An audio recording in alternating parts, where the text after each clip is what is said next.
दून के मातावाला बाग को बचाने के लिए 13 अप्रैल को जन आक्रोश पैदल मार्च निकाला जाएगा। ये मार्च मातावाला बाग अखाड़ा मंदिर बचाओ संघर्ष समिति की ओर से निकाला जाएगा। गुरुवार को प्रेस क्लब में इस समिति से जुड़े लोगों ने कहा कि मातावाला बाग देहरादून की ऐतिहासिक धरोहर है, लेकिन पिछले कुछ सालों से कुछ लोग इस बाग की भूमि को खुर्द बुर्द करने की कोशिश कर रहे हैं। यहाँ हरे पेड़ काटे जा रहे हैं। समिति की ओर से निरंतर इसका विरोध किया जा रहा है। इसकी शिकायत प्रशासन और पुलिस से भी की गई, लेकिन अभी तक कोई कार्रवाई नहीं हो पाई है। बताया कि मातावाला बाग को बचाने के लिए 13 अप्रैल को जन आक्रोश पैदल मार्च निकाला जाएगा। मार्च शिवाजी धर्मशाला से शुरू होगा, जो मातावाला बाग होते हुए दरबार साहब झंडा बाजार में संपन्न होगा। और हम कोई प्रोफेशनल नहीं है, हमसे बोलने में गलती भी हो सकती है, ये समझें आप। ना तो हम कोई राजनीतिक लोग हैं और ना ही हम कोई प्रोफेशनल हैं किसी भी तरह से। मैं आप सबको ये बताना चाहता हूँ कि ये मातावाला बाग ऐतिहासिक धरोहर है। जैसा कि हमारी बहन जी ने अभी आप सबको बताया, ये गई थी, इससे पहले जो बहन जी थे महंत इंद्रेश चरण दास जी, ये चाहती थी कि वहाँ पे स्टेडियम का निर्माण किया जाए, ताकि वहाँ से खिलाड़ी पहले भी निकले हैं, जिनके साथ के बहुत सारे खिलाड़ी हैं, उसके बाद भी बहुत सारे हमारे आर्मी में, पुलिस में, जगह जगह लोग यहाँ से तैयार होके गए हैं। तो महंत इंद्रेश दास जी ने कहा कि ये बाग है, जनता को समर्पित है, इसमें कोई भी निर्माण नहीं किया जा सकता। बहन जी का सवाल ये था कि जब महंत इंद्रेश चरण दास जी की ये सोच थी, तो अब उस सोच को क्या हो गया?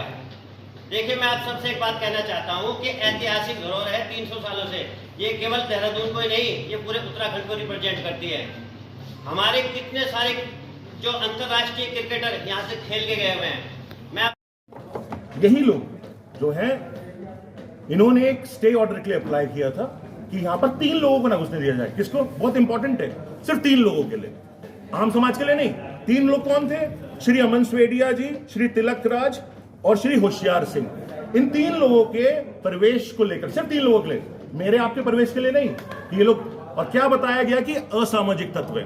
अब आप समझिए, असामाजिक तत्व बताने के लिए क्या क्या षड्यंत्र रचा के, अब देखिए वहां इन्होंने कोर्ट में झूठा कागज दाखिल किया और दिखाया गया कि अमन सोवेडिया के ऊपर 307 का मुकदमा कहां दर्ज है? सोनीपत में।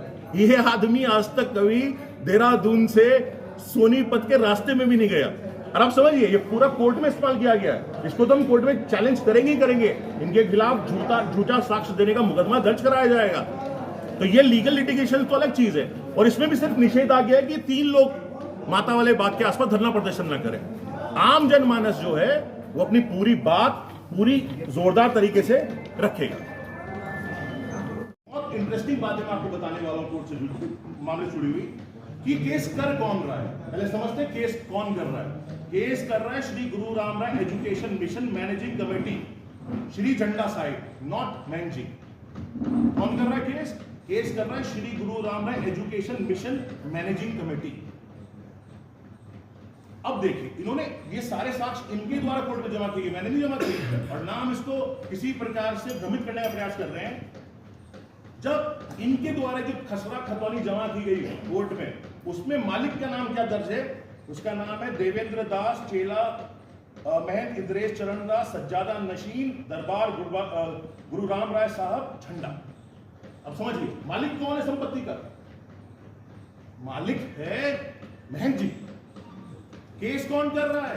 केस कर रहा है Shri Guru Ram Rai education mission society. अब आगे चलते हैं।